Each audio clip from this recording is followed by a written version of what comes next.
Welcome back to the Weber Kettle series brought to you by FOGO Charcoal here on Chud's BBQ, everybody. My name is Bradley Robinson, and today we're going to make some delicious barbacoa tacos on the Weber Kettle. Coming up!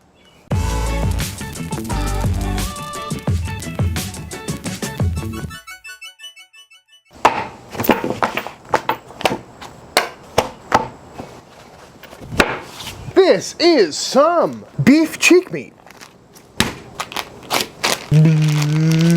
If you saw my video a few weeks back, I made some direct heat beef cheeks on the channel, and I asked in that video if you wanted to see what you can do with all these scraps. So if you want to see where all these trimmings came from, be sure to check out that video. But this is all of the extra scraps other than the perfect looking beef cheeks that we are going to turn into barbacoa. And this is some pretty nasty looking stuff. It is covered in silver skin, a lot of fat and fascia, but there's also some good meat in here. And because of all that tough connective tissue in there, this really needs to be broken down completely. It really doesn't do well in sausages or in burger grinds or something like that. It's just too chewy. So something like a braise or a confit or maybe a sous vide is really the way to go with this kind of meat. But because these are trims and we're going to be turning them into shreds anyway, we don't need to do anything to them except season them up. In this pan here, I'm going in with 2 parts 16 mesh black pepper to 1 part diamond crystal kosher salt. Just get that nice and mixed up. And then in we go with our beef cheeks. Beef cheek scraps, that is. And we're just trying to get some seasoning on these. Not trying to be too thorough about it here, because we can always adjust it for seasoning later. But it's good to get some pepper on there because that way it'll roast on and smoke on during the cook and give us a bit of a bark and some wonderful flavor. So that is looking pretty good to me. Time to fire up the Weber.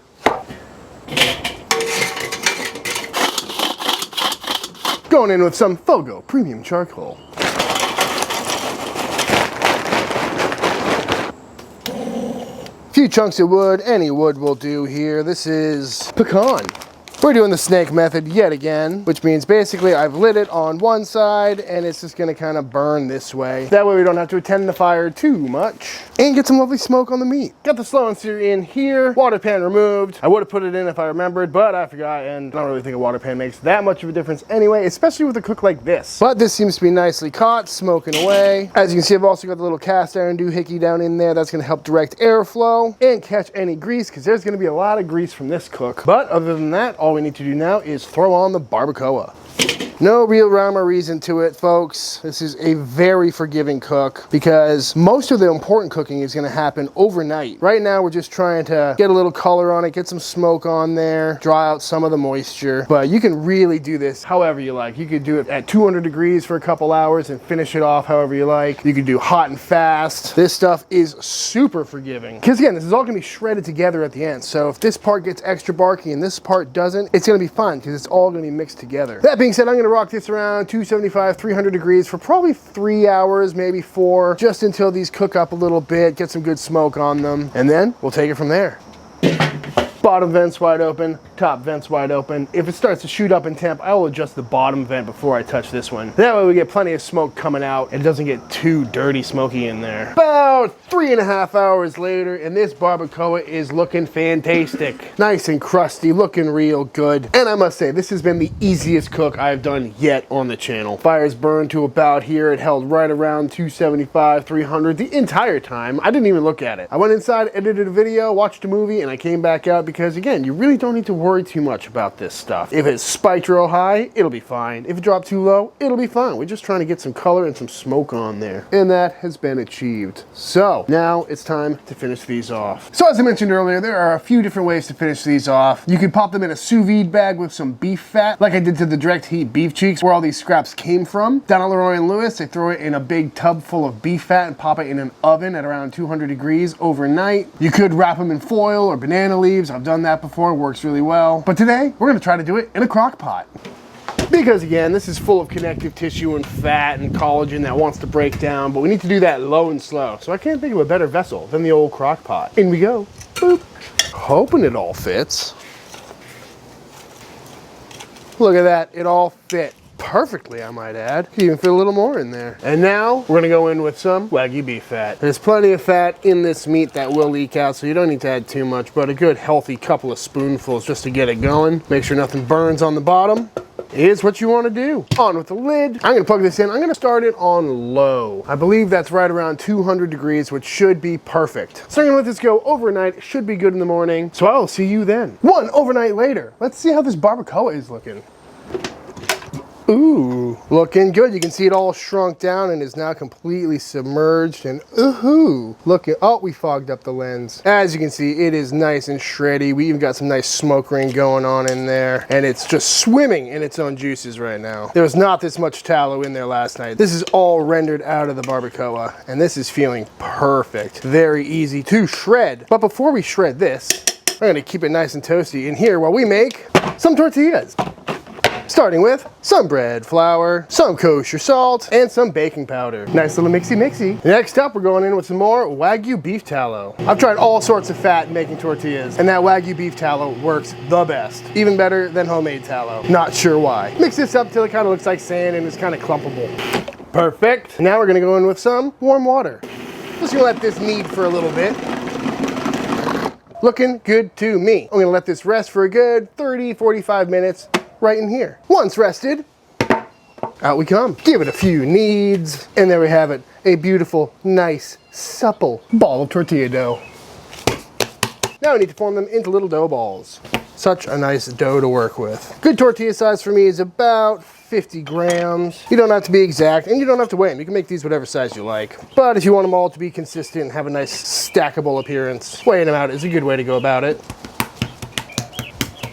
And just like that, we are all portioned out, but these are all scraggly looking, so now we need to go through, kind of work all the folds down to the bottom until we are left with a nice taut little ball. Just stretching all the sides to the bottom. And there we have it. To get it nice and taut, using the friction of the table, just gonna go around like this with our palm. You can feel it kind of stretching and tucking under itself, and this is what's gonna give us that perfect tortilla presentation. It is nice and taut. And of course, I've got a whole video on how to make these with a lot more detail and instruction with the recipe and all of that, so be sure to check that video out if you have not already. And just like that, all of our balls are formed. I'm gonna rest these under a damp kitchen towel until we are ready to use them, because we need to let these rest for another 10-15 or so, just because we just worked all that glue and we want them to relax a little bit, which gives us plenty of time to strain out this barbacoa, because as you can see, there is a whole bunch of fat in there that we do not want in our barbacoa. So you could try and pour it out, but the best way I've found to do it is using a colander, or get yourself a perforated half pan inside of another pan. So all the meat will stay up here and all the fat will go down there.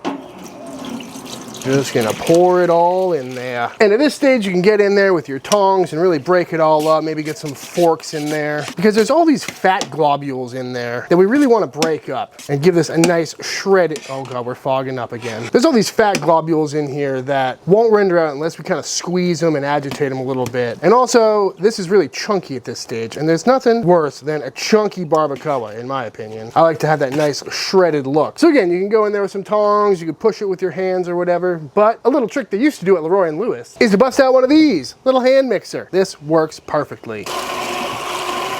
I think they stopped doing this because it tends to make a bit of a mess, flinging meat everywhere, especially when you're doing this in massive batches. But I'm outside, and this is the quickest and most efficient way to go around and break up your barbacoa. Looking good to me. So it's at this stage too, you can really decide how greasy and how fatty you want your barbacoa to be. This is looking pretty perfect to me, but I'm sure we could still wring some grease out of there if we wanted to. So if you're in the mood for a super lean, non-dripping barbacoa, you can get another pan on top of this and press it. That'll get rid of a lot of fat. And that's something I like to do anyway, just because you can always add more fat to it, you know what I mean? But I'm pretty happy with that. That is some good looking barbacoa. And look at all this meat we have in here for tacos that all came from the scraps from trimming beef cheeks. You know, if you saw my other video, you'll know that the yield of beef cheeks out of a single package of beef cheek meat is really small, and you're left with, you know, 50% scraps. But this is a perfect thing to do with it, because this is all perfect meat. And now we've got some smoky, peppery beef tallow that we could use. That would have probably been really good in the tortillas. Let's give this a taste test real quick. Oh my goodness.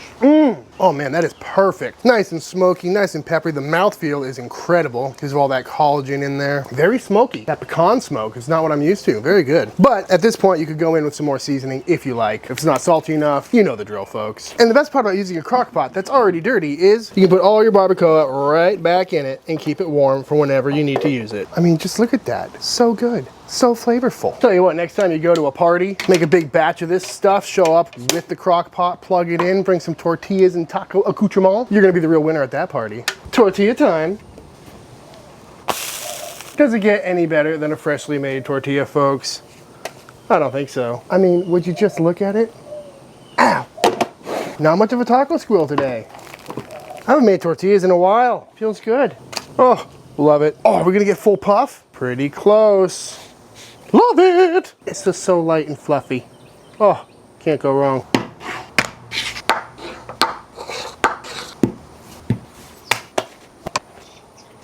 I don't know about y'all, but a barbacoa taco is not a barbacoa taco unless it's got a whole bunch of beautiful raw onions on top. Also, I ran into one of y'all subscribers at the grocery store just moments ago in the salsa section, and he said this stuff is the way to go. So we're gonna give it a shot today. Ooh, a little bit of crema on there, a little Mexican table cream, and as the bottle says, great, drizzled over tacos. Little queso fresco, and a few cilantro leaves to top it all off. Because what doesn't look delicious about that? A little bit of lime juice never hurt anybody, and I think it's time to dive on in. Ooh, oh my god. Oh, that is so good. Man, I love barbacoa. Oh, that is fantastic. Nice and smoky. It's got that nice unctuous, fatty stickiness to it from all that collagen in the beef cheek. Oh, that is amazing. Salsa, also fantastic. It's got that restaurant vibe to it. I guess that's why it's called Mexican restaurant style. So good. Smoky, fatty, tender, salty, a little spicy, lime juice, cilantro. Come on, folks. And all on a homemade beef fat flour tortilla. Nothing wrong with that. With the cheese and the salsa and everything, I probably would have cut back on the salt a little bit on that barbacoa. So maybe don't just go dumping it all on, because again, you can always adjust it at the end. But other than that, it's smoky, it's delicious. The Weber kettle surprises me every time. I need a margarita right now. Let's go ahead and add a little avocado on there. I mean, come on, folks. Oh, the avocado is so nice. You know, you keep your beef cheeks and cook them awesome. Then you take all your scraps and make some really easy barbacoa out of it. Win-win. Throw some chilies or extra spice or some onions or something in with the braise overnight. That'd be fantastic. Or maybe I'll grab my kalbi marinade from a few vids back and make some barbakalbi. But without further ado, I think it's time for the official taste test. No onions for you today. All right, y'all, and that is it. That is how to make some absolutely incredible barbacoa on your Weber kettle using scraps from beef cheeks. And obviously this would work really well with just some straight up beef cheek meat if you don't want to go through and trim it all. Super easy. Just grab a bag of beef cheek meat, open it up, throw it on the grill, hit it with a little salt and pep, and enjoy the easiest cook of your life. This is by far the most foolproof thing to cook on my channel. So far, I've cooked it on the Chud box, the offset, now the grill. I've confit it, sous vide it, crock potted it, and it always comes out perfect. No matter what you've got at home, you can make this, and I highly recommend doing so. With that being said, if you enjoyed this video, let me know by hitting that subscribe button. Let YouTube know by dropping a like on this video. Leave a comment down below letting me know what you want to see me cook next. If you do give this recipe a try for yourself, be sure to hit me up on Instagram at Chuds BBQ. I love to see what y'all are cooking. Big shout out to FOGO Charcoal. Thank you for sponsoring the Weber Kettle series, and until the next time I see you, please go cook something outside. Peace!